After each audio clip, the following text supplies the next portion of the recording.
Ideas ഇന്ന് നമുക്ക് carrot കൊണ്ട് നല്ല അടിപൊളി ഒരു ചോറിൽ ഒഴിച്ചു കൂട്ടാൻ ഉണ്ടാക്കാം. ഞാനൊരു 4 ക്യാരറ്റ് കഴുകി ക്ലീൻ ചെയ്ത് ഇതുപോലെ കട്ട് ചെയ്ത് എടുത്തിട്ടുണ്ട്. അതിലേക്ക് ഒരു 2 പച്ചമുളകും മഞ്ഞൾപ്പൊടി ആവശ്യത്തിന് ഉപ്പും കൂടെ ചേർത്ത് വേവിച്ചൊന്ന് നമുക്ക് നന്നായിട്ട് ഉടച്ചെടുക്കാം. ഇതേപോലെ ഉടഞ്ഞു വരണം.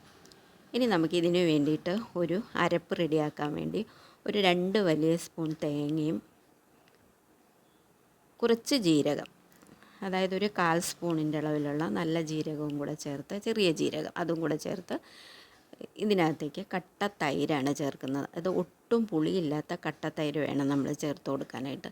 അതും കൂടെ ചേർത്ത് ഇതിന് നന്നായിട്ട് അരച്ച് നല്ല പേസ്റ്റ് പോലെ അരച്ച് ഈ ക്യാരറ്റിൻ്റെ മിക്സിലേക്ക് നമുക്ക് ചേർത്ത് കൊടുത്ത് നന്നായിട്ടൊന്ന് ഇളക്കി യോജിപ്പിച്ച് ചെറുതായിട്ടൊന്ന് തിളച്ച് വരുമ്പോഴേക്കും നമുക്ക് സ്റ്റൗ ഓഫ് ചെയ്തിട്ട് ഇതുപോലെ കടുക് തളിച്ച് അതിലേക്ക് ചേർക്കാം. നല്ല സൂപ്പറാണ് കേട്ടോ.